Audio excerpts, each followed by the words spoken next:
શાંત સુધારસ વ્યાખ્યાનમાળા પ્રવચન 23મું સંસાર ભાવના પ્રવચન 5મું सकल संसार भय भेदकम जिनवचो मनसी निबधान रे विनय परिणमय निश्रेयसम् विहित समरस सुधा पान रे कलय संसार मतिदारुणम्।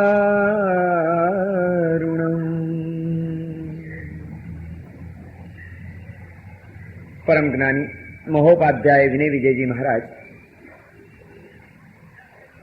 अनेक प्रकारनी अशांतिओथी घेरायेला आपणा चित्तने शांतिनो अनुभव कराववा माटे संसारનું वास्तविक दर्शन करवानी एक प्रेरणा आपी रह्या छे। त्रीजी संसार भावनामां ए आपणने ए समजावे छे के जो जीवन जीवता नहीं आवड़े तो आ संसार डगले ने पगले अनेक जातनी विचित्रताओ विषमताओ अने दुखोथी घेरायेलो छे અને જો કોઈક દ્રષ્ટિનું ઘડતર કરતા આવડી ગયું, મળેલા આ જીવનની એક એક પળોનું મૂલ્યાંકન કરતા આવડી ગયું અને દ્રષ્ટિનું પરિવર્તન કરીને જો આ સંસારની અંદર જીવતા આવડ્યું તો આ જ સંસાર એક વિકાસનું પગથિયું પણ બની શકે છે। માત્ર કોઈ પણ એક જ દ્રષ્ટિકોણથી કોઈ પણ વસ્તુને જોવા જઈશું તો હંમેશા આપણે થાપ ખાઈ જઈશું। જ્ઞાની પુરુષો એમ કહે છે કે ભિન્ન ભિન્ન દ્રષ્ટિઓથી તમે કોઈ પણ વસ્તુનું મૂલ્યાંકન કરતા શીખો। આજે સંસાર આપણા માટે એટલે દુઃખરૂપ બન્યો છે, દુઃખ ફલક બન્યો છે કે આપણે સંસારને એક જ દ્રષ્ટિકોણથી જોયા કર્યો છે, માત્ર આસક્તિનો દ્રષ્ટિકોણ, આકર્ષણનો જ એક દ્રષ્ટિકોણ, એને કેન્દ્રમાં રાખીને આપણે સતત આ સંસાર તરફ ખેંચાતા જ ગયા છીએ, ખેંચાતા જ ગયા છીએ, ખેંચાતા જ ગયા છીએ। ક્યારેય પણ આપણે સંસારની વાસ્તવિકતાનું ચિંતન કરવાનો પ્રયત્ન નથી કર્યો। એ વાસ્તવિકતાને વિચારીને જે છે એની વચ્ચે મારે કઈ રીતે પસાર થઈ જવું છે કે એમાં પણ કઈ રીતે શાંતિનો અનુભવ થઈ શકે એ માટેનો માર્ગ આપણે સમજવાનો પ્રયત્ન નથી કર્યો અને માટે આપણા પ્રત્યેક સંબંધો આજે કદાચ સોહામણા લાગતા હોય, આવતીકાલે આપણા માટે અળખામણા બની ગયા વિના રહ્યા નથી। એક દિવસ ખૂબ પ્યારથી, ખૂબ પ્રેમથી બાંધેલા અને ઉભા કરેલા સંબંધો એ જ થોડોક સમય જાય છે અને આપણા માટે એ અળખામણા બનવા માંડે છે। કેટલા આકર્ષણોથી પ્રાપ્ત કરેલા પદાર્થો અને ઊભી કરેલી પરિસ્થિતિઓ એ જ આપણા માટે એક વિષમતાનું અને દુઃખનું કારણ બની જતી હોય છે, કારણ કે પહેલેથી જ આપણે એના દરેક પાસાઓનો વિચાર નહોતો કર્યો, આપણી પહેલી ભૂલ હતી। વિનય વિજયજી મહારાજ કહે છે સંસારને અલગ અલગ પાસાઓથી દરેક રીતે તમે સમજી લો અને ઓળખી લો કે આ સંસાર કેવો છે અને જે આ વિચિત્ર અને વિષમ સંસાર આજે અનુભવી રહ્યા છો એ સંસાર શાથી આવો બન્યો છે, સંસારને બિહામણો બનાવનાર તત્વો કયા છે, સંસારને સુહામણો બનાવનારા તત્વો કયા છે, આ બંનેની જો સમજણ પ્રાપ્ત કરી લેવામાં આવશે તો સંસાર એ આપણા માટે કોઈ બંધનનું કારણ નહીં બની શકે। સંસારને વિહામણો બનાવનાર તત્વો છે તૃષ્ણા, લોભ, આસક્તિ અને મિથ્યા દ્રષ્ટિ। આ વસ્તુઓએ આપણા સંસારના પ્રત્યેક પ્રસંગોને આપણા માટે દુઃખનું કારણ બનાવ્યા છે। જેના ચિત્તની અંદર લોભ અમર્યાદ બન્યો, તૃષ્ણા વધતી જ ગઈ છે, આસક્તિના બંધનો વધુ ને વધુ ગાઢ થતા ગયા છે, એને માટે સંસારની કોઈ પણ પરિસ્થિતિ એને સુખ નહીં આપી શકે, શાંતિ નહીં આપી શકે, સમાધિ નહીં આપી શકે। અને જો એને બધાને ઓળખતા આવડ્યું, એ તૃષ્ણાને, મૃગ તૃષ્ણાને ઓળખીને ત્યાંથી પાછા વળતા આવડ્યું, આસક્તિના બંધનોને જરાક શિથિલ કરતા આવડ્યા અને સંસારના પ્રત્યેક પ્રસંગોને અને પરિસ્થિતિઓને તત્વ દ્રષ્ટિથી જો મૂલવતા આપણે શીખી ગયા તો આ સંસારની કોઈ ઘટના એવી નથી જે આપણને દુઃખ પહોંચાડી શકે।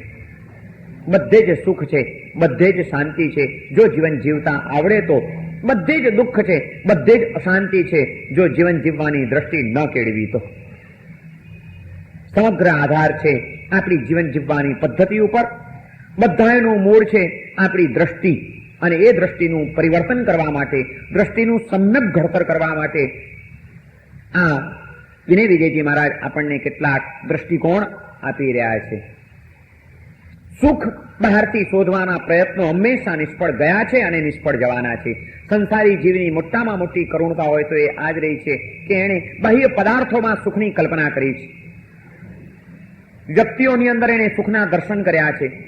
એ પાત્રો અને પદાર્થોની માધ્યમથી ઊભી થતી પરિસ્થિતિઓમાં એણે સુખના આદર્શો કેળવ્યા છે, અને માટે એ સર્વત્ર દુઃખ પામ્યો છે. કારણ કે પાત્રોમાં, પદાર્થોમાં અને પરિસ્થિતિઓમાં સુખ નથી. સુખ તમારામાં જ છે.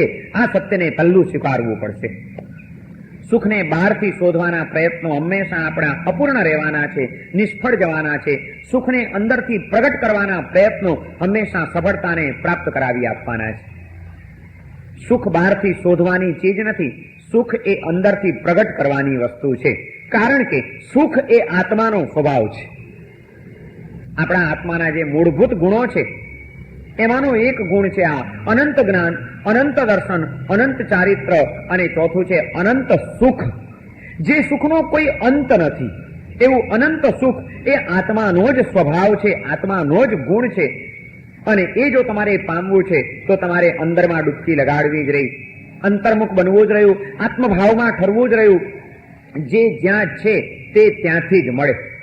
એક સીધો નિયમ છે. જે વસ્તુ જેનામાં નથી ત્યાંથી એ વસ્તુને મેળવવાના પ્રયત્નો ગમે એટલા કરીએ, આપણા એ પ્રયત્નો નિષ્ફળ જવાના છે.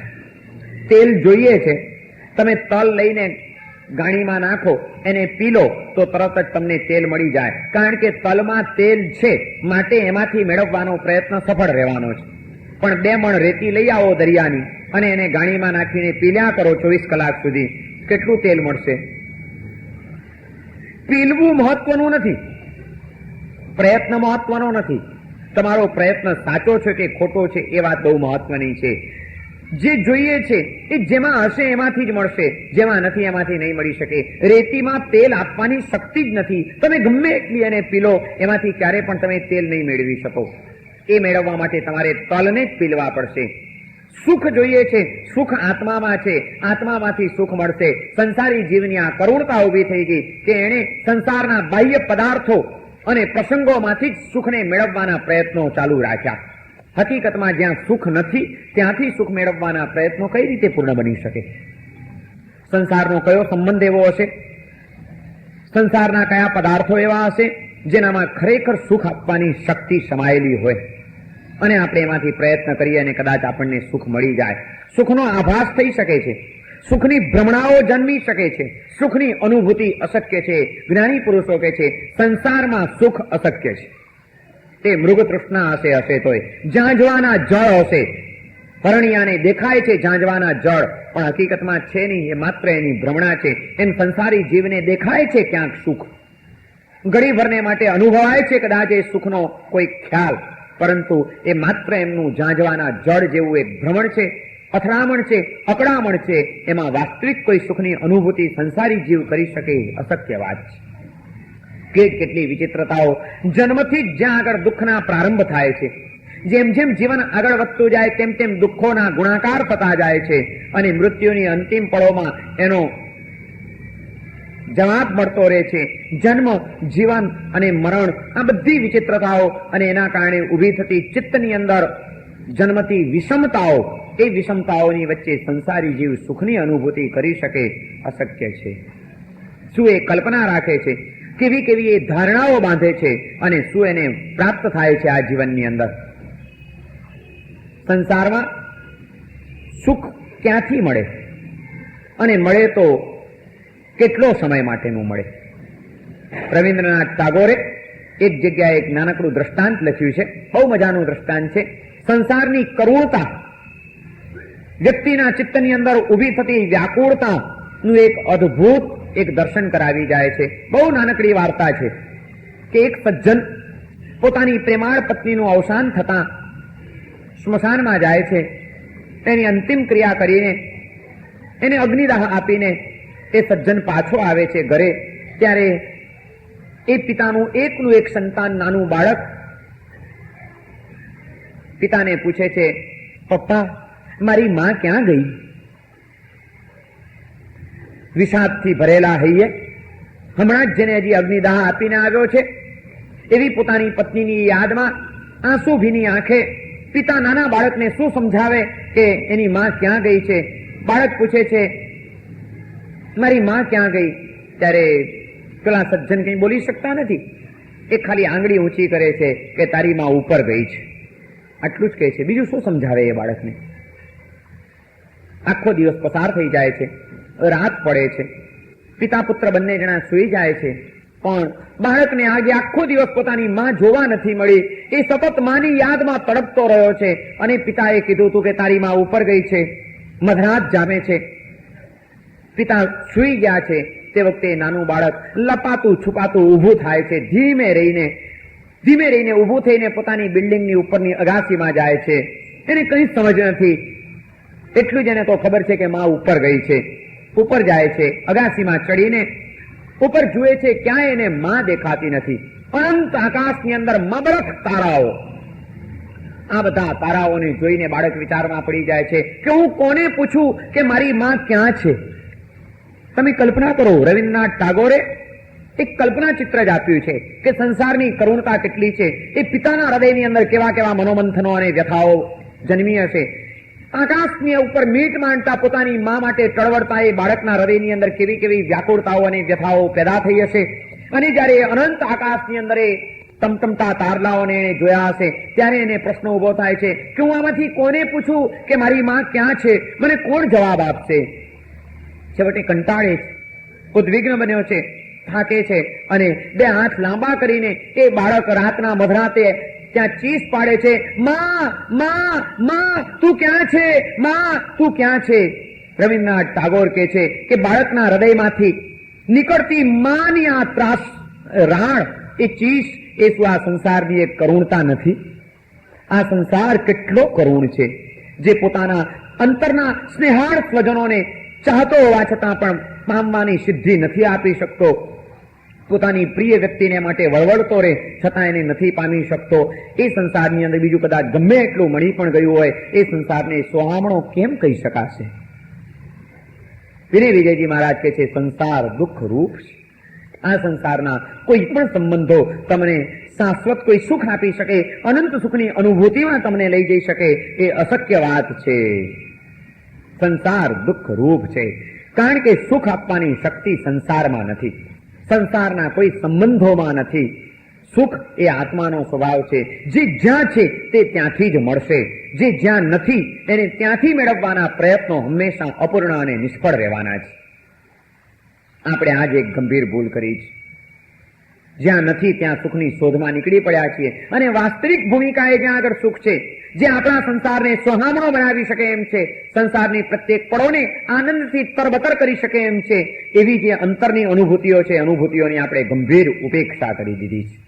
આપણું જીવન આજે અનેક ઘાથી ઘેરાયેલું છે. કેટલા ઘા આ હૈયાની અંદર લાગેલા હશે, જેની ઉપર માત્ર મલમ પટ્ટાઓ કરવા સિવાય આપણે આપણી જિંદગીમાં બીજું કંઈ કરી શકતા નથી. આપણી જિંદગી એટલે શું છે? નવા નવા લાગતા ઘા અને ઘા ઉપર મલમ પટ્ટા કરવાના પ્રયત્નો અને આપણી જિંદગી પૂરી, બસ બીજું કંઈ જ નથી. ક્યાં છે આમાં સુખની અનુભૂતિ? જે કંઈ પ્રયત્નો કર્યા છે ને જે કંઈ પામ્યા છીએ, બહુ તો જીવનમાં આવેલા દુઃખોને ધક્કો મારવાનો પ્રયત્ન છે, સુખની અનુભૂતિ ક્યાંય નથી. અને આપણે દુઃખના અભાવને સુખ માની લેવાની ભૂલ કરી બેઠા છીએ. ભૂખ લાગી, ભૂખનું દુઃખ ઉત્પન્ન થયું, મનગમતું ભોજન મળ્યું, તૃષ્ણાનું દુઃખ, સરસ મજાના ટેસ્ટ કરવાનું દુઃખ ઉભું થયું, લાલસા જાગી, પ્રિય પદાર્થો મળી ગયા ભોજનના, અને એ ભૂખનું કે જીભની તૃષ્ણાનું જે દુઃખ હતું એને આ પદાર્થોના માધ્યમ દ્વારા આપણે ધક્કો માર્યો. એ દુઃખને થોડોક ટાઈમ માટે સમાવી દીધું અને આપણે એમ માન્યું કે મને સુખ મળી ગયું, આમાંથી સુખ મળ્યું. દુઃખના અભાવને જ આપણે સુખ માની લીધું. સુખ એ દુઃખનો અભાવ નથી, સુખ એ આત્માનો સ્વભાવ છે. દુઃખનો અભાવ જુદી વસ્તુ છે અને આત્માનો સ્વભાવ જુદી વસ્તુ છે. અને આપણી અલ્પજ્ઞતા અને મૂઢતા એ રહી છે કે આપણે દુઃખના અભાવને જ સુખ માની લીધું છે. ખરેખર સ્વભાવરૂપ જે સુખ હતું એ સુખની તો કોઈ કલ્પના પણ આપણે નથી કરી શક્યા. આપણા જીવનના તમામ પ્રસંગોને આ દ્રષ્ટિથી મૂલવી જુઓ કે આપણે શું કરીએ છીએ. એક એક ઇન્દ્રિયોની તૃષ્ણાઓના દુઃખ ઉભા થાય છે, અંતરની અંદર વ્યાકુળતા જન્માવે છે, તૃષ્ણાની આગ લપકારા મારે છે અને આપણે તરત જ એને પૂર્ણ કરવા માટેના પ્રયત્નો શરૂ કરીએ છીએ. જે પ્રયત્નો કદાચ આપણા સફળ જાય છે, પણ શું થાય છે એના દ્વારા? જે એક દુઃખ ઊભું થયું હતું એ દુઃખને થોડોક ટાઈમ માટે ટેમ્પરરી એક ધક્કો લાગી જાય છે, એ દુઃખ પાછળ અડસેલાઈ જાય છે અને આપણે માનીએ છીએ કે અમને સુખ મળી ગયું, આ વ્યક્તિ આવી તો હું સુખી થયો. જો સુખ હોય તો એ સુખ જવું ન જોઈએ, કારણ કે સુખ સ્વભાવરૂપ છે અને સ્વભાવ એકવાર પ્રગટ થયા પછી ક્યારે પણ જાય નહીં. ગમે તેમ હોય પાછો એ સ્વભાવમાં આવવું જ જોઈએ. પાણીનો સ્વભાવ છે ઠંડા રહેવાનો, એનો સ્વભાવ ક્યારે પણ જશે ખરો? ગમે એટલો કાળ વ્યતીત થઈ જાય અને ગમે એવી વિકટ પરિસ્થિતિઓ ઉભી થઈ જાય, ગમે એવી આગની ઉપર પણ તમે પાણી મૂકી દો, પણ જ્યાં આગ શાંત થઈ કે ચૂલા ઉપરથી પાણી નીચે ઉતર્યું એટલે વળી પાછા થોડાક સમયની અંદર પાણી કેવું? ઠંડુ. ગમે એટલું ધગધગતું ગરમ થઈ ગયું હશે પણ એ પાણી ઠંડુ થયા વિના રહેવાનું નથી, કારણ કે શીતળતા એ પાણીનો સ્વભાવ છે અને સ્વભાવ ક્યારેય પણ જતો નથી. આપણે જે દુઃખના અભાવને સુખ માની લીધું છે એ જો સ્વભાવ હોત તો એ દુઃખનો અભાવ એકવાર જે થઈ ગયો, જે સુખની અનુભૂતિ થઈ ગઈ કોઈક વ્યક્તિના કારણે, કોઈક વસ્તુના કારણે, કોઈક સંયોગના કારણે, કોઈક પરિસ્થિતિના કારણે, એ આપણી અનુભૂતિ ક્યારેય પણ ખંડિત ન થવી જોઈએ. પરંતુ અનુભવ એવો છે કે થોડોક સમય સુધી જે વસ્તુ સુખ આપે છે, થોડોક સમય સુધી જે વ્યક્તિ સુખ આપે છે, એ જ વસ્તુ, એ જ વ્યક્તિ આપણી પાસે હોવા છતાં એમાં આપણે પછી સુખની અનુભૂતિ નથી કરતા. અકળામણ આવવા માંડે છે, હવે એનો પણ ત્રાસ લાગવા માંડે છે, એનાથી પણ છુટકારો મેળવવા માટેનું મન થયા કરે છે. કેમ? કારણ કે હકીકતમાં એ સ્વભાવરૂપ સુખ નહોતું. દુઃખના અભાવને આપણે સુખ માની લેવાની ભૂલ કરી હતી. જો સ્વભાવ હોત તો એમાં સતત સુખની અનુભૂતિ ચાલુ જ રહેવી જોઈતી હતી. જે કોઈ આ સંસારની અંદર જીવન જીવતા આત્માઓ, મહાત્માઓ, મહાપુરુષો થયા અને જેમણે આ રીતે સ્વભાવરૂપ સુખની અનુભૂતિ કરી છે, એમને કોઈ દિવસ પછી એ સ્વભાવરૂપ સુખ ગયું નથી. એમાં સતત વિકાસના પંથે એમની આગેકૂચ ચાલી રહી છે. દુઃખ એમને ક્યારેય સતાવી શક્યું નથી. સુખને અને દુઃખને પણ ઊંડાણથી સમજવાની જરૂર છે. સુખની અને દુઃખની પણ પરિભાષાઓ સમજવાની જરૂર છે. દુઃખના અભાવને જો સુખ માની લઈશું તો તમે સુખ શેને કહેશો પછી સાચું સુખ? એ જ સુખ છે. એક એક ઇન્દ્રિયોની આપણી અનુભૂતિઓ આ જ છે. ભૂખનું દુઃખ લાગ્યું, ખાવાનું મળી ગયું એટલે પેલા દુઃખને ધક્કો લાગ્યો અને આપણે સુખ માન્યું. સરસ સાંભળવાની તૃષ્ણા જાગી છે, સંગીત રેડિયો ચાલુ કર્યો, સરસ મજાનું સંગીત સાંભળવા મળી ગયું, આપણને આનંદ આવી ગયો, આપણે માની લીધું કે રેડિયો એ મારા સુખનું કારણ છે, કારણ કે એમાંથી મને સુખ મળ્યું. સુખ નથી મળ્યું. પેલી જે હવે કંઈક સાંભળવાની તૃષ્ણા જાગી હતી, ઈચ્છા જન્મી હતી અને એ ઈચ્છા એને તમને વ્યાકુળ બનાવ્યા હતા. આ સાંભળવાથી તમારી વ્યાકુળતા ટળી છે, બાકી કંઈ મળ્યું નથી તમને. ટળવું જુદી વાત છે અને મળવું જુદી વાત છે. આપણી તો વ્યાકુળતા ટળી છે ખરી, મળ્યું છે શું આપણને? અને આપણે ટળવાને જ મળવાનું માની લીધું. ત્યાં આગળ આપણી એક ગંભીર ભૂલ થઈ ગઈ. જે કોઈ પણ આજની આપણી સુખની અનુભૂતિઓ છે એ સિવાય ઈચ્છાઓની પૂર્તિ માટેના ઉપર છલ્લા પ્રયત્નો સિવાય કંઈ જ નથી બીજું. ઈચ્છાઓની પૂર્તિના ઉપર છલ્લા જ પ્રયત્નો આપણે કર્યા છે અને ઈચ્છા એ દુઃખનું કારણ છે. આપણા જ્ઞાની પુરુષોએ, ભગવાન મહાવીરે કીધું કે ઈચ્છા એ જ દુઃખનું કારણ છે અને એવી ઈચ્છાઓ પાછી કોઈ એનો અંત નથી. ઈચ્છાઓ આગાસ સમા અનંતયા. આગમ ગ્રંથોની અંદર એમ કીધું કે ઈચ્છાઓ આકાશની જેમ અનંત છે. જેમ આકાશનો કોઈ છેડો નથી, એનો જેમ કોઈ અંત નથી, એમ માનવીના મનની અંદર ઉઠતી અને ઊભી થતી ઈચ્છાઓ, એ ઈચ્છાઓનો કોઈ અંત નથી. ગમે એટલી ઈચ્છાઓ તમે ઊભી કર્યા જ કરો, એનો કોઈ અંત આવવાનો નથી. અને એ ઈચ્છાઓ એ તમારા અંતરને વ્યાકુળ બનાવ્યા વિના રહેવાની નથી, કારણ કે તમામ ઈચ્છાઓ પૂર્ણ થાય એ આ સંસારની અંદર ક્યારેય કોઈને માટે પણ શક્ય બન્યું નથી. એટલે એ વ્યાકુળતા, એમાંથી તમે મુક્ત નહીં બની શકો અને માટે સંસાર દુઃખ રૂપ છે. કારણ કે સંસારમાં નવનવી નિતનવી ઈચ્છાઓ જન્મ્યા જ કરતી હોય છે. એ ઈચ્છાઓને પૂર્ણ કરવા માટે જીવાત્મા સતત પ્રયત્ન કરતો રહે છે. પરંતુ આ સંસાર પ્રત્યેક વ્યક્તિની પ્રત્યેક પ્રકારની પ્રત્યેક ઈચ્છાઓને પૂર્ણપણે સફળ બનાવી શકે એ આ સંસારની અંદર ક્યાંય પણ શક્ય નથી. માટે આ સંસાર સર્વત્ર દુઃખ રૂપ છે. કોની ઈચ્છાઓ અહીં આગળ પૂરી થઈ છે? કોની સિદ્ધિને પ્રાપ્ત કરી શક્યું છે? અંતરની આપણી અનુભૂતિઓ આપણને શું કહી રહી છે? તો પછી સુખ કઈ રીતે મળે? સંસારમાં પણ સુખ મળી શકે એમ છે. ઈચ્છાઓને ઓછી કરતા જાઓ, ઈચ્છાઓને નિયંત્રિત કરતા જાઓ. ઈચ્છાઓના કારણે ઊભી થયેલી વિકટતાઓ અને વિષમતાઓ એની મેળે ઓછી થઈ જશે. માણસ શા માટે નવા નવા બંધનો બાંધે છે? શા માટે નવી નવી જવાબદારીઓ સ્વીકારે છે? શા માટે નવી નવી ઝંઝાળો ઊભી કરતો જાય છે? કારણ કે એની પાછળ એના અંતરમાં કોઈક ઈચ્છા જન્મેલી છે. એ ઈચ્છાને પૂર્ણ કરવા માટે એને કોઈક વ્યક્તિનો સહારો જોઈએ છે, માટે સંબંધો બાંધે છે. એ ઈચ્છાને પૂર્ણ કરવા માટે એને કોઈક વસ્તુની આવશ્યકતા ઊભી થાય છે, માટે વસ્તુને પ્રાપ્ત કરવા માટે દોટ મૂકે છે. અંતરની એ ઈચ્છાઓને પૂર્ણ કરીને આનંદની અનુભૂતિની તમન્ના જાગૃત થઈ છે, માટે તમન્નાઓને સફળ બનાવવા માટે એ કોઈક ઝાડ બિછાવે છે. પણ એને ખબર નથી કે પોતાની બિછાવેલી ઝાડમાં છેવટે પોતે જ બંધાતો જાય છે. એના જ પ્રયત્નો એને માટે સરવાળે સુખની અનુભૂતિની પ્રબળતા વધારવાને બદલે વ્યાકુળતાની વધારવામાં પરિણમી જતા હોય છે. અને પછી એને એમ થાય છે કે મેં આ નક્કાની ઝંઝાળ ઊભી કરી, માંડ છૂટ્યો તો ને વળી આ ઉપાધિમાં મુકાયો, ખોટું કર્યું. પણ તે વખતે એમાંથી નીકળવું એના માટે પાછું મુશ્કેલ બની જતું હોય છે. સંસાર ત્રાસ જન્માવી દે છે. કેવી કેવી વિચિત્રતાઓમાં મૂક્યા છે. વિનય વિજયજી મહારાજે આખી આ ભાવનાની અંદર એક એક વિચિત્રતાઓનું વર્ણન કર્યું છે કે આ સંસાર કેવી વિચિત્રતાઓથી ઘેરાયેલો છે. એમાં આંતર સંસારના પહેલા એમણે આપણને રૂપકો દેખાડ્યા કે એક બાજુ લોભનો દાવાનળ જાગ્યો છે, બીજી બાજુ મૃગતૃષ્ણા જેવી લાલસાઓ સતત હૃદયને પીડી રહી છે, અને એની વચ્ચે એ આંતર સંસારના કારણે સમગ્ર બાહ્ય સંસાર વધુ ને વધુ બિહામણો બનતો જાય છે. કે જે બાહ્ય સંસારની અંદર એનો પ્રારંભ દુઃખથી થાય છે. જન્મની અંદર ગર્ભાવસ્થાના દુઃખો, અંધારી કોટડીમાં 9-9 મહિના સુધી પુરાયેલા રહેવું પડ્યું આ સંસાર જીવતો રહ્યો. માટે જો સંસારથી મુક્ત બની ગયા હોત તો પહેલી એ સજા ત્રાસ એની અંદર મુકાવવું ન પડત. ગર્ભાવસ્થાના દુઃખો, પછી જન્મના દુઃખો, પછી બચપણની પરાધીનતાના દુઃખો, પછી યુવાનીના ઉન્માદના દુઃખો, પછી પ્રૌઢાવસ્થામાં કુટુંબની સમાજની જવાબદારીઓને વેઢારવાના દુઃખો, અને એ બધામાંથી મુક્ત થઈને છેવટે જીવન જ્યારે પૂર્ણ થવા આવે ત્યારે વૃદ્ધાવસ્થાની પણ પરવસ્તાઓના દુઃખો, અને એ બધું પૂરું કરીને પણ છેલ્લે મૃત્યુ આવે ત્યારે મૃત્યુના પણ દુઃખો. આમાં ક્યાં સુખની અનુભૂતિ દેખાય છે? અને આટલું બધું કર્યા પછી પણ છેવટે અંતે પરિણામ શું? મૃત્યુ જ ને છેલ્લું તો. અને એટલા માટે તો આ સંસારની અંદર કેટલું કરવું પડે છે એનો કોઈ દિવસ વિચાર કર્યો છે ખરો આપણે? ગુજરાતનો જાણીતો કવિ બેફામ, એને બહુ સરસ એનો જાણીતો શેર છે, બેફામ તોય કેટલું થાકી જવું પડ્યું. બેફામ તોય કેટલું થાકી જવું પડ્યું, નહીં તો જીવનનો માર્ગ છે ઘરથી કબર સુધી. જીવન એટલે બીજું શું છે?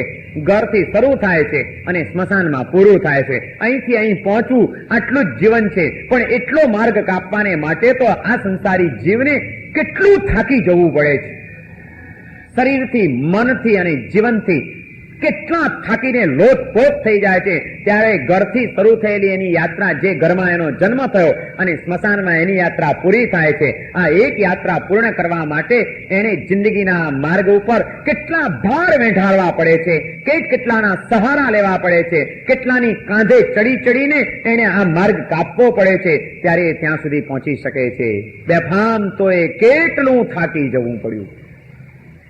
નહીં તો જીવનનો માર્ગ છે ઘરથી ખબર સુધી. કોઈ દિવસ જીવનનો આપણે આ વિચાર કર્યો છે ખરો કે આ બધું કરીને, આટલા દુઃખો સહન કરીને, આવી વિષમતાઓમાંથી પસાર થઈને, આવી મનની વ્યાકુળતાઓને વેઠારીને હું જે જીવન જીવી રહ્યો છું અને જે સંસાર તરફ વધુ ને વધુ દોટ મૂકી રહ્યો છું, એ સંસાર હકીકતમાં એનું અંતિમ પરિણામ શું?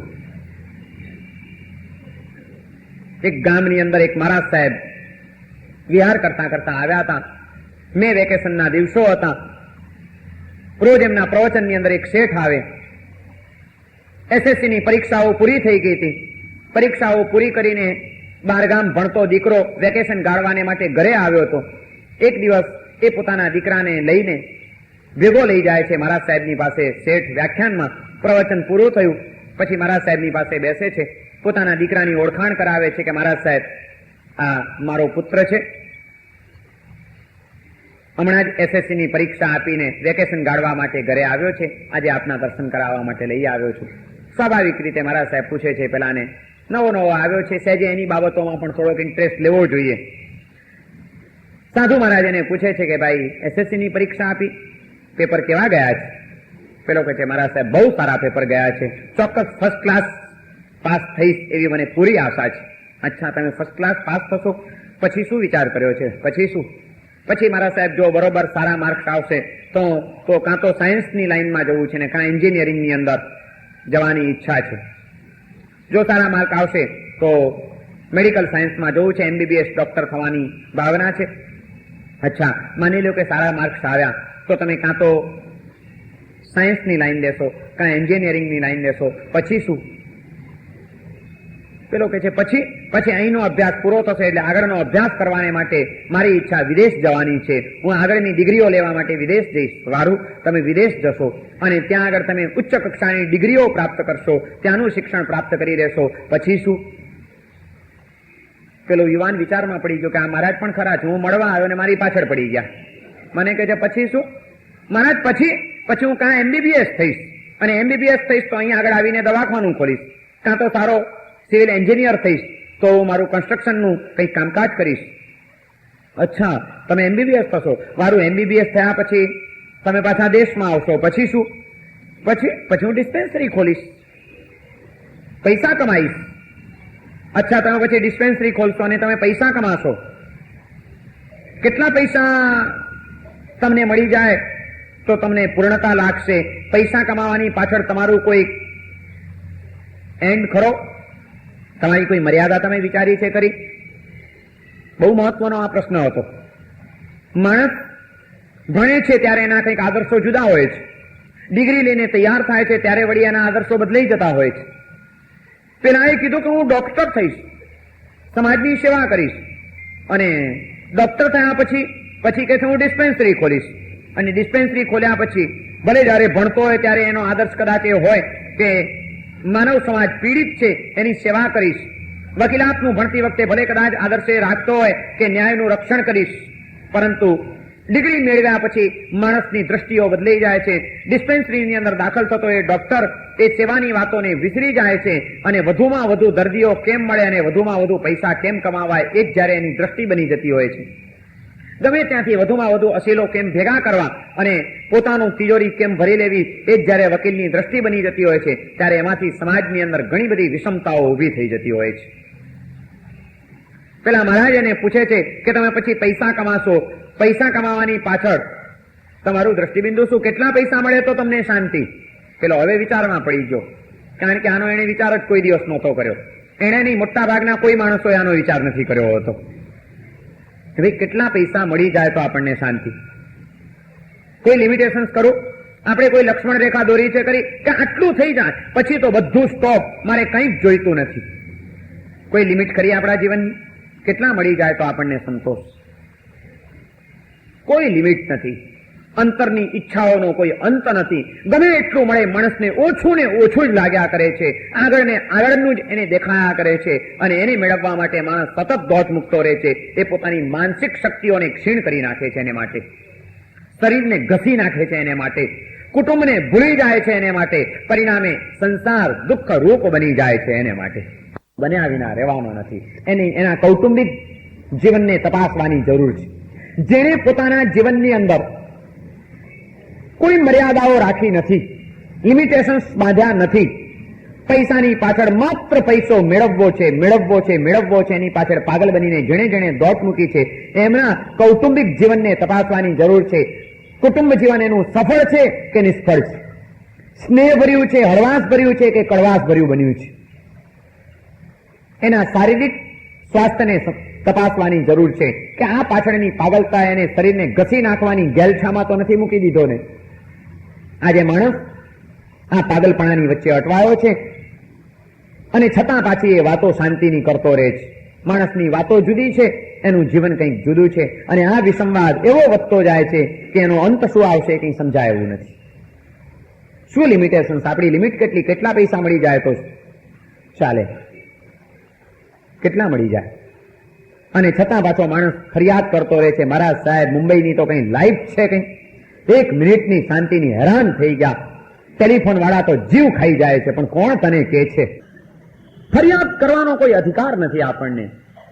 આપણે થાંભલાને પકડીને ઉભા રહેવું છે ને પછી કેવું છે કે થાંભલો મને છોડતો નથી, એના જેવી આપણી હાલત છે. તારે શાંતિથી જીવવું હોય તો તને અશાંત કરનાર કોઈ નથી, પણ આપણે શાંતિની વાતો કરવી છે. ખરેખર આપણને શાંતિ ક્યાં જોઈએ છે? આપણને તો બીજું જ કંઈક જોઈએ છે. પેલા મહારાજ પેલાને પૂછે છે કે વારું તમે પૈસા કમાશો પછી શું? પેલાને એમ થઈ ગયું કે હવે આ મહારાજનું પછી શું ક્યારે પૂરું થશે? પણ કે મહારાજ પૈસા કમાશું એટલે વ્યવસ્થિત જરા ગોઠવાઈ જશે, સારી રીતે પૈસા કમાતા થઈશું એટલે અમે લગ્ન કરીશું, પરણશું. અચ્છા, પછી તમે લગ્ન પણ કરશો? વારું તમે પરણશો, પછી પરણ્યા પછી શું? પરણ્યા પછી બધા જેમ કરે છે એમ અમે કરશું, આનંદ પ્રમોદ કરશું, ઇન્દ્રિયોના ભોગ સુખો ભોગવશું. એમ કરતા કરતા અમને પણ બાળ બચ્ચા થશે એટલે પરિવારની સાથે આનંદથી જીવીશું. અચ્છા, તમે લગ્ન કરશો, પરણશો, પછી મોજશોખ કરશો, પછી તમને બાળ બચ્ચા થશે. વારું પછી શું? પછી પ્રેમથી અમારા બાળકોને ઉછેરશું, સંભાળથી એને મોટા કરીશું, અને મોટા થશે એટલે અમે રિટાયર્ડ થઈશું, નિવૃત્ત થઈશું. અચ્છા, પછી તમારા છોકરાઓ કારોબાર સંભાળતા થશે એટલે તમે રિટાયર્ડ થશો. વારું રિટાયર્ડ થયા પછી શું? મહારાજ છોડતા જ નથી આજે. અને હવે પેલો માણસ ખરેખર કંટાળ્યો હતો. આ બહુ મહત્વનો પ્રશ્ન છે કે ઘરડા થયા, છોકરાઓ જવાબદારીઓ સંભાળતા થયા, આપણે ઘરડા થયા, રિટાયર્ડ થયા પછી શું? રિટાયર્ડ થયા પછી શું? આ પ્રશ્ન ઘણા બધા લોકોને મૂંઝવતો હોય છે, ને એટલા જ માટે ઘણા બધા લોકો રિટાયર્ડ થવામાં પણ ગભરાતા હોય છે કે કરવું શું પછી? કારણ કે કોઈ શુભ પ્રવૃત્તિનો આનંદ તો પકડ્યો જ નથી, કોઈ અંદરનું કેન્દ્ર તો મળ્યું જ નથી, કે બહારનું કોઈ જ ન હોય, કંઈ જ ન હોય, તે છતાં પણ પ્રતિપળ આનંદથી તરબતર કરીને વિતાવી શકાય એવી કોઈ કળા તો હસ્તગત કરી નથી. એટલે માણસને પોતાનો જ પોતાને ડર લાગે છે કે નિવૃત્ત થઈ જઈશ તો પછી નવરો થઈને કરીશ શું? ટાઈમ કેમ પાસ થશે? ગાંડો નહીં થઈ જવું? માણસ પોતાનાથી જ પોતે ગભરાય છે. આજે અંદરનો એનો ખાલીપો એને સતત ડરાવી રહ્યો છે. એ અંદરનો ખાલીપો ભરવા માટે માણસ સતત બહારની જંજાળ અને તોફાનો ઉભા કરતો જાય છે. આ અંદરનો ખાલીપો ભર્યા વિના કોઈને ચાલી શકવાનું નથી. આજે આપણું જીવન અંદરથી ખોખલું થતું ગયું છે. બહારથી ગમે એટલું ભરાતું ગયું હોય પણ અંદરથી આપણે ખાલી થતા ગયા છીએ, અને અંદરના એ ખાલીપાએ આપણા આ સંસારને વધુ દુઃખરૂપ અને બિહામણો બનાવ્યો છે. પેલા મહારાજ પેલાને પૂછે છે કે તમે પછી ગરડા થશો, રિટાયર્ડ થશો પછી શું? હવે પેલો ખરેખર કંટાળ્યો હતો, હવે એની પાસે કોઈ જવાબ નહોતો, એટલે એને માથું ફેરવીને કીધું કે મહારાજ પછી શું કરો છો? પછી અમે એક દાડો મરી જઈશું. કે કંટાળીને જ્યાં એને કીધું કે મહારાજ અમે પછી મરી જઈશું. મહારાજ કે બસ મારે આટલું જ જાણવું હતું. એટલે તમે મરવા માટે આટલું બધું કરશો? એક મરવા માટે તમે આટલી બધી પ્રક્રિયામાંથી પસાર થશો અને આટલું કરીને છેવટે તમે મરી જશો? જંગલની અંદર જીવન જીવતા આદિવાસીઓ પણ મરે છે, અને તમારે પણ મરવા માટે જો આટલું બધું કરવાનું હોય તો તમને એમ નથી લાગતું કે તમે કંઈક ભૂલ્યા છો? પહેલી જ વાર આવેલા યુવાનને આ સંતે એક જીવન અંગેની નવી દ્રષ્ટિ આપી કે તારા જીવનની અંદર સતત આ એક પ્રશ્ન પૂછતો રહેજે, જે કંઈ પણ કરે ભલે બધું કરજે, પણ એની પછી તારા આત્માને પ્રશ્ન પૂછજે કે આ તો મેં કર્યું પણ પછી શું? દરેકે આપણે આપણી જાતને આ પ્રશ્ન રોજ પૂછવા જેવો છે કે જે કંઈ કરી રહ્યો છું, જે કંઈ માણી રહ્યો છું, જે કંઈ ભોગવી રહ્યો છું, જે કંઈ ઊભું કરી રહ્યો છું, બધું થઈ જશે, આજે થઈ જશે, વાંધો નહીં આવે. કદાચ પ્રયત્ન અને પ્રારબ્ધ બંને જોર કરતા હશે તો પણ પછી શું?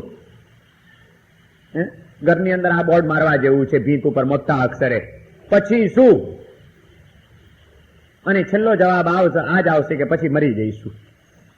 અને જેણે આ વિચાર નથી કર્યો એ હકીકતમાં એવી જ રીતે મરી જતા હોય છે કે વળી પાછા જન્મ, જીવન અને મરણની એક ઘટમાળ નવી ઊભી થતી હોય છે. અને જેણે આ વિચાર કર્યો છે કે પછી શું, અને એ વિચારના કારણે વિહામણા આ સંસારને સોહામણો બનાવવાના માર્ગે જેણે ડગ માંડી દીધા છે, એવા યોગી પુરુષો એને પછી આ પ્રશ્ન મૂંઝવતો નથી કે પછી અમે મરી જઈશું એમ એ કહેતા નથી. એ તો કે છે કે અબ હમ અમર ભય ન મરેંગે.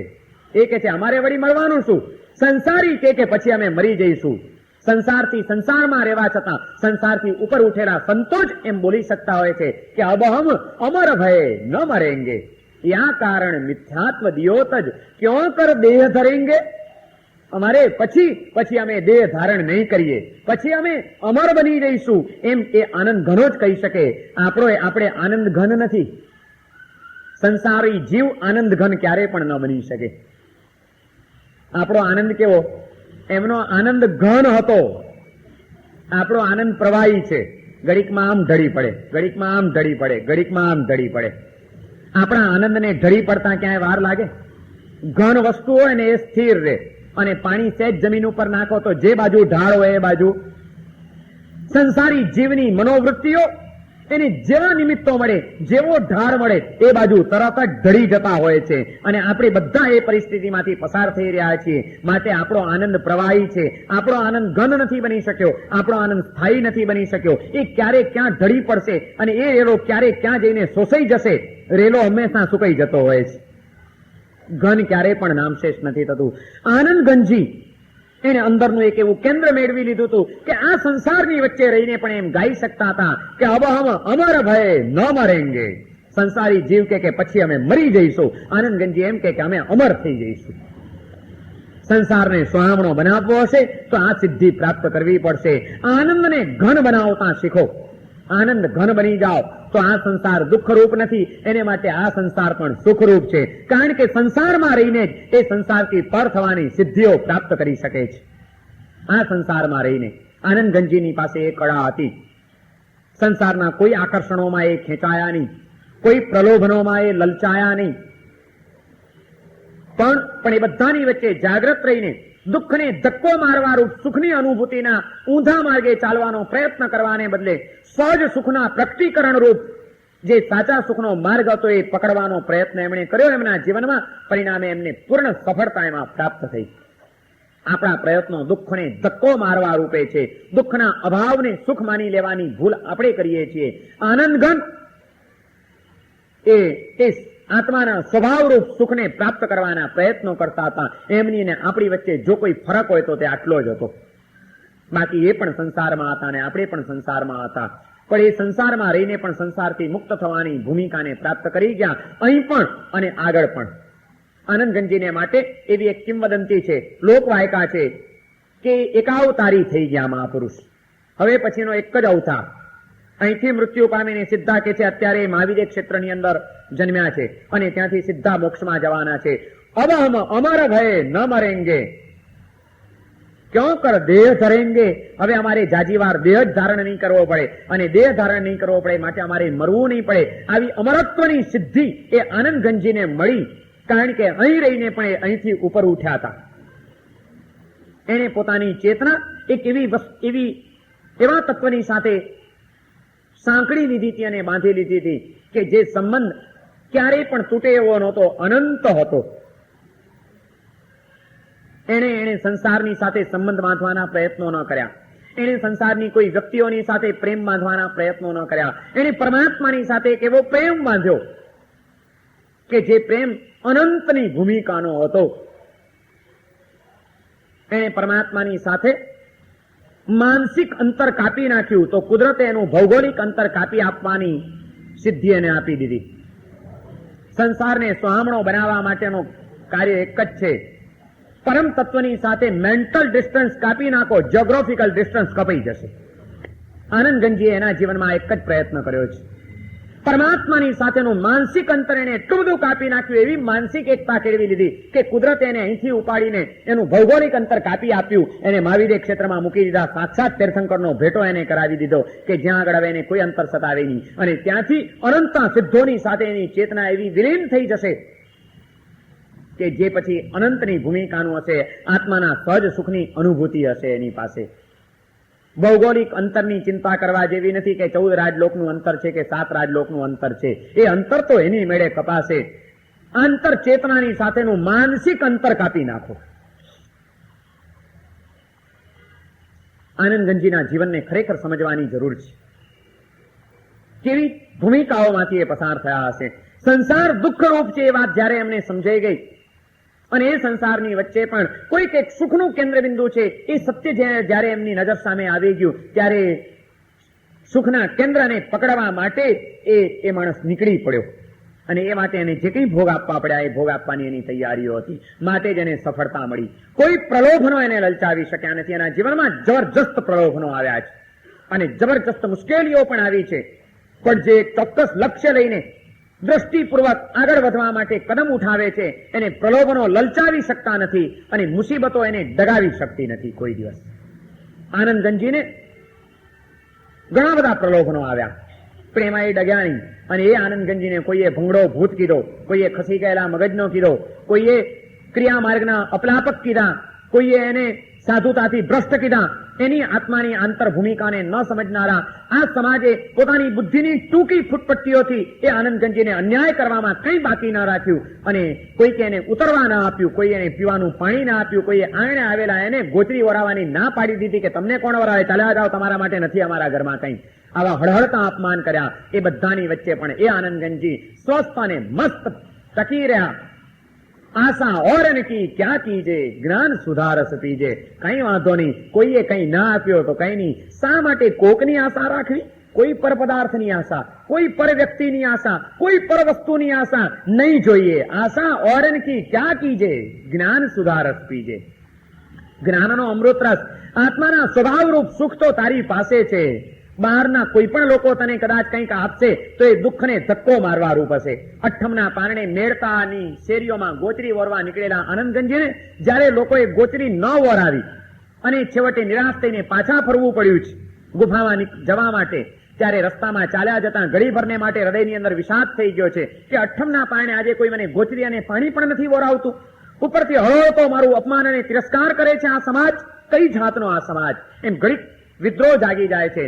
પણ જેનો આનંદ ઘન હતો એમ કઈ આટલી એક ઘટના બને ને એનો આનંદ ધોવાઈ જાય એવો પ્રવાહી નહોતો. એટલે તરત જ વળી પાછા એ પોતાની જાતને સંભાળી લે છે અને એની કવિ ચેતના ત્યાં આગળ ગાઈ ઉઠે છે કે આશા ઓરન કી ક્યાં કીજે, કોઈની આશા શા માટે તારે કરવી જોઈએ. જ્ઞાન સુધારસ પીજે. જ્ઞાનનો અમૃત રસ તો તારી પાસે છે ને, લોકોએ પાણી ના આપ્યું કઈ વાંધો નહીં, તારી પાસે તો અમૃત રસ છે, પાણીને ટપી જાય એવી જીન વાણી છે. એનો અમૃત રસ પી લે. ભટકે દ્વાર દ્વાર લોકન કે ટૂકર આશા ધારી. લોકોના દ્વારે દ્વારે તું ભટકી રહ્યો છે, પોતાની ચેતનાને સંબોધીને કહી રહ્યા છે કે ભટકે દ્વાર દ્વાર લોકન કે ટૂકર આશા ધારી, કે રોટલાનો ટુકડો ક્યાંયથી મળી જાય એટલા માટે તું આશા લઈને લોકોના ઘરે ઘરે ભટકી રહ્યો છે. જવા દે, એ કામ કરવા જેવું નથી. રોટલાનો ટુકડો આજે તને મળશે, અઠ્ઠમ કરીશ, પણ વળી 3 દાડા પછી વળી પાછું ચોથે દિવસે જરૂરિયાત ઊભી. કારણ કે આ સુખ એ દુઃખને ધક્કો મારવા રૂપ છે, સાચા સુખની અનુભૂતિ રૂપ નથી. માટે હવે એ માર્ગે જવા કરતા સાચા સુખનું પ્રકટીકરણ કરી દેવા દે. ભટકે દ્વાર દ્વાર લોકન કે ટૂકર આશા ધારી, આત્મ અનુભવ રસ કે રસિયા, ઉતરે ને કબહુ ખુમારી. રોટલાની ખુમારી 3 દાડામાં ઉતરી જશે. વળી ચોથો દાડો થશે એટલે તારે ઓરવા નીકળવું પડશે. કારણ કે આ દુઃખને ધક્કો મારવા રૂપ છે, એ સહજ સ્વભાવ રૂપ નથી. માટે કાયમનું સુખ તારું નહીં બની શકે. એના કરતા આત્મ અનુભવ રસ કે રસિયા, આત્મ તત્વની અનુભૂતિનો માર્ગ પકડી લે. અનંત સુખ અને અનંત આનંદનો ખજાનો અંદરમાં છે, એની કોઈ કેડી પ્રાપ્ત કરી લે.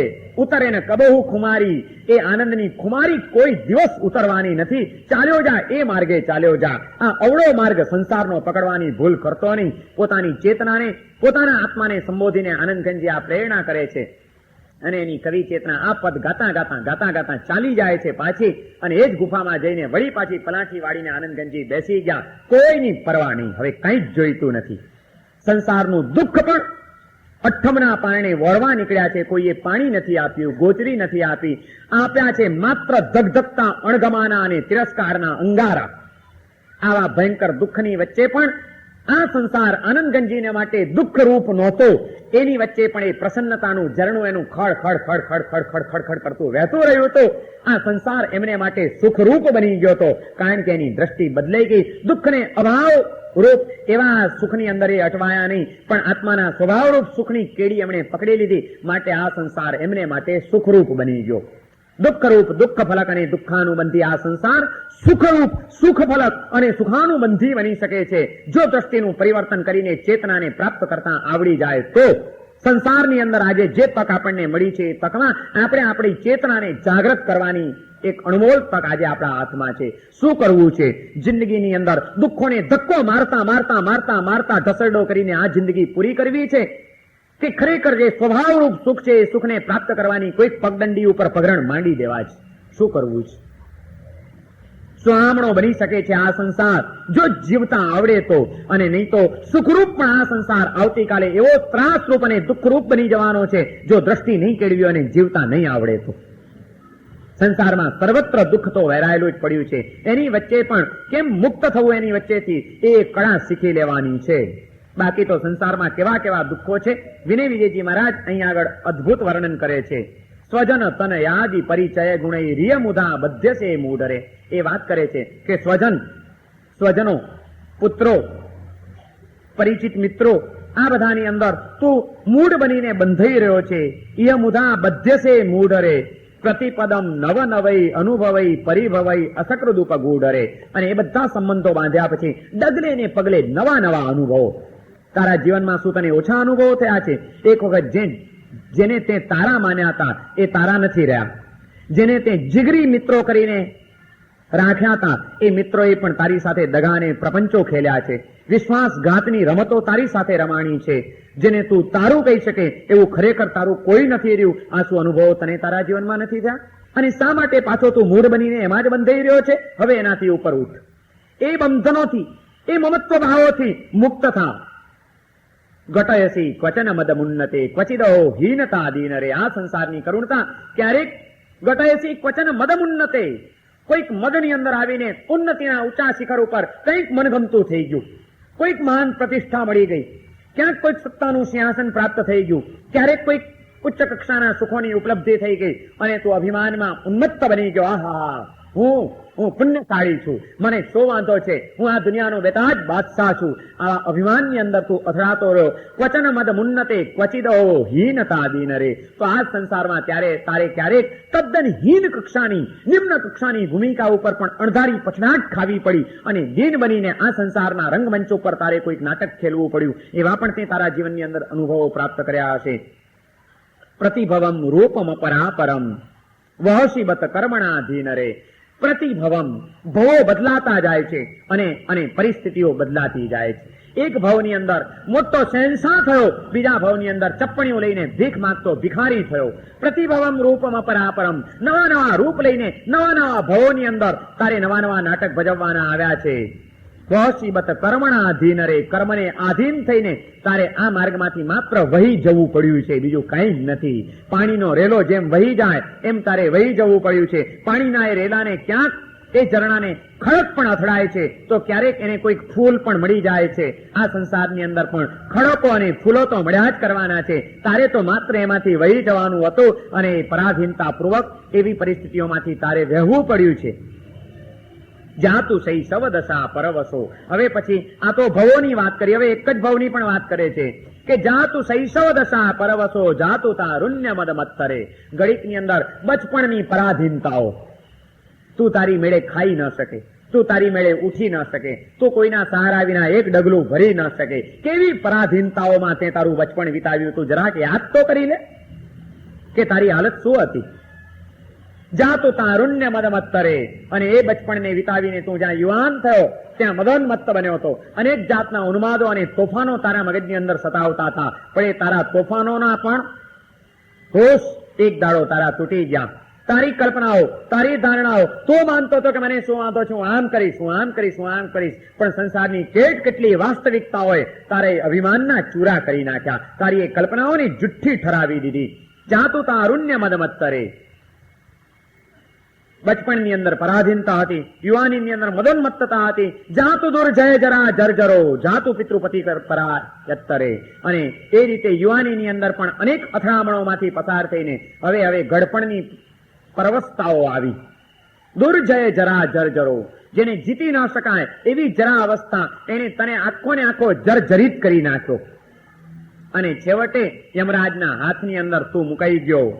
શું મળ્યું તને? અને જ્યાં યમરાજના મોતના સકંજામાં આવી ગયા પછીની વળી પાછી નવી નાલેશીઓ છે.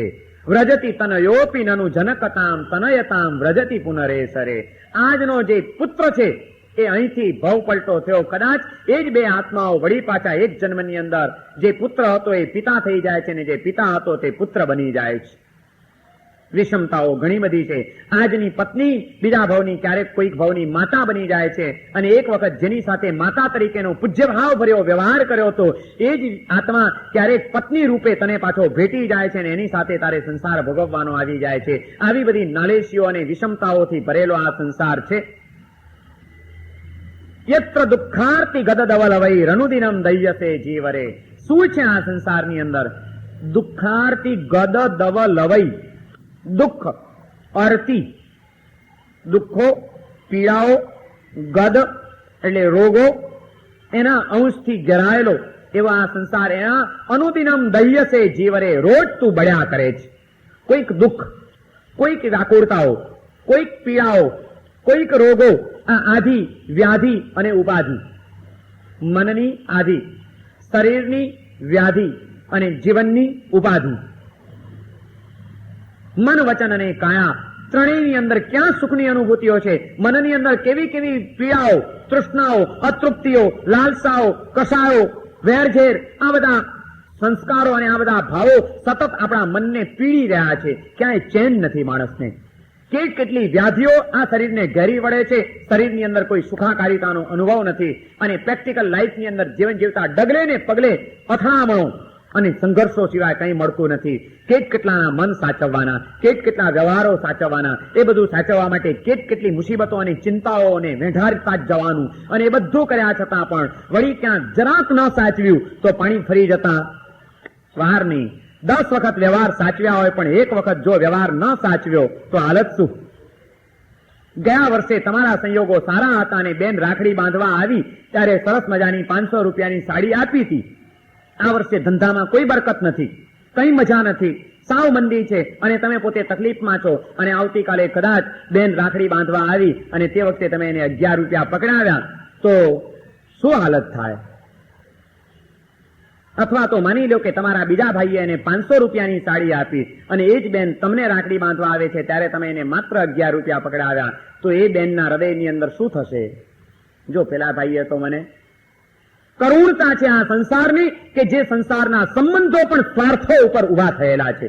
જ્યાં આગળ પ્રેમ, સ્નેહ, આત્મીયતા, સમર્પણ આ સંસ્કારો ભૂલાતા ગયા છે અને લેતી દેતીના વ્યવહારોમાં સંસારના સંબંધો અટવાયા છે. એના જેવી કરુણતા આ સંસારની બીજી કોઈ નથી. હૃદયના તંતુ તૂટ્યા અને કપડાના તંતુથી વ્યવહારો ચાલ્યા. કોણે કેવી સાડી આપી એનું મહત્વ છે.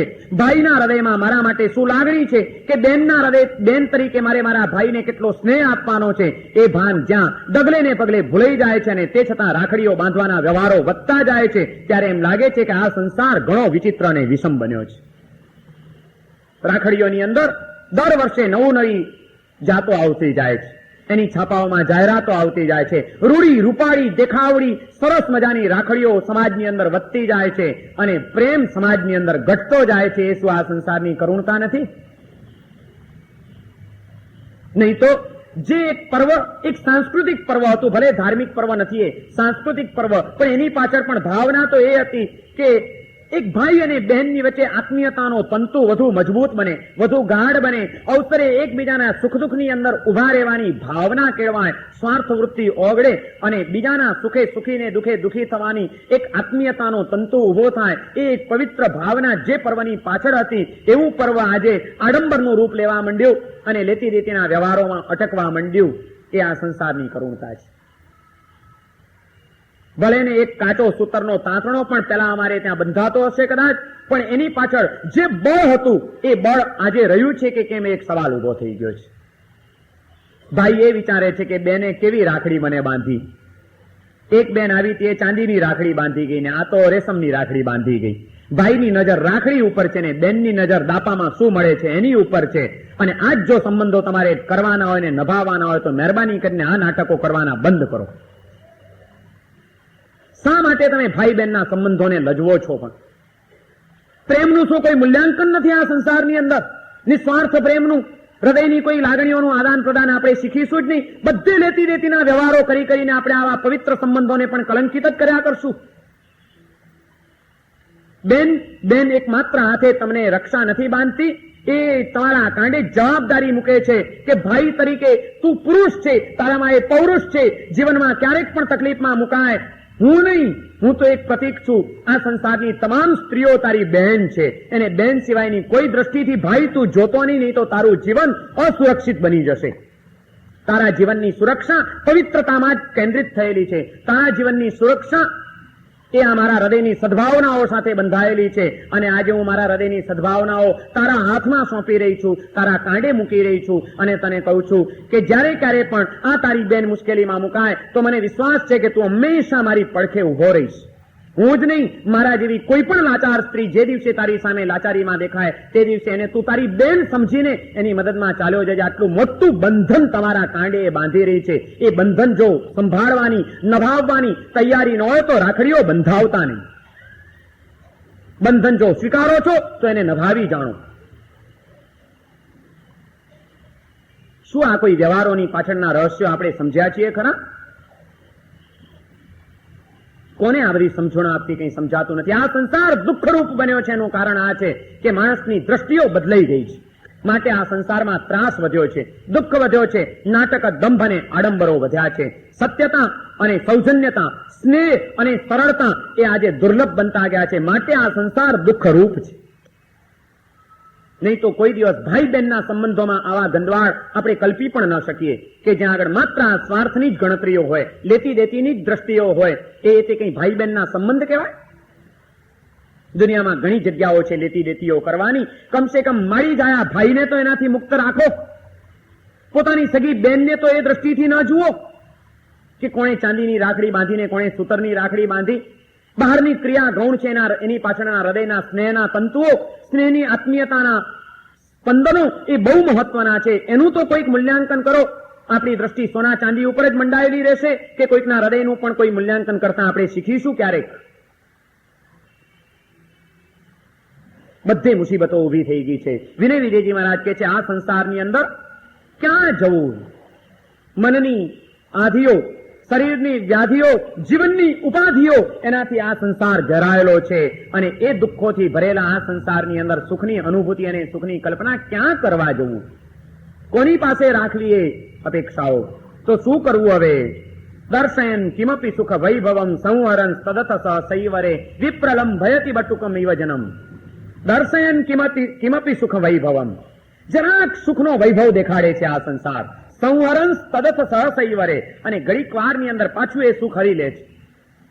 આ સંસાર કેવો છે? સુખનો ટુકડો બતાડે છે, વળી પાછો ખેંચી લે છે, વળી બતાડે છે, વળી ખેંચી લે છે. લલચામણો આ સંસાર એ તમને લલચાવી રહ્યો છે. બતાડે ને ખેંચી લે, બતાડે ને ખેંચી લે. વિપ્રલમ ભયતિ શિશુ મૈવજીનમ કાલ બટુકોય મત્રૈવરે.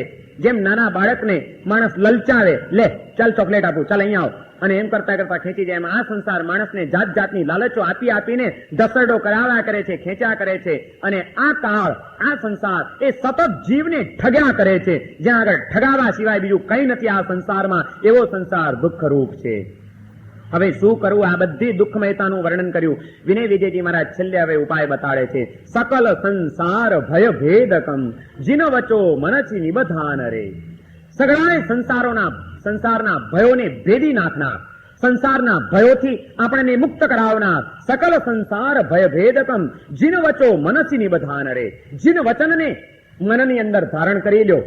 જીનેશ્વરોએ જે સંસારમાં રહેવા છતાં સંસારથી ઉપર ઉઠવાની તત્વ દ્રષ્ટિઓ આપી. નિશ્રેયસમ સકલ સંસાર ભય ભેદકમ જીનવચો મનસી નિબધાન રે. વિનય પરિણમય નિશ્રેયસમ વિહિત સમરસ સુધા પાન રે.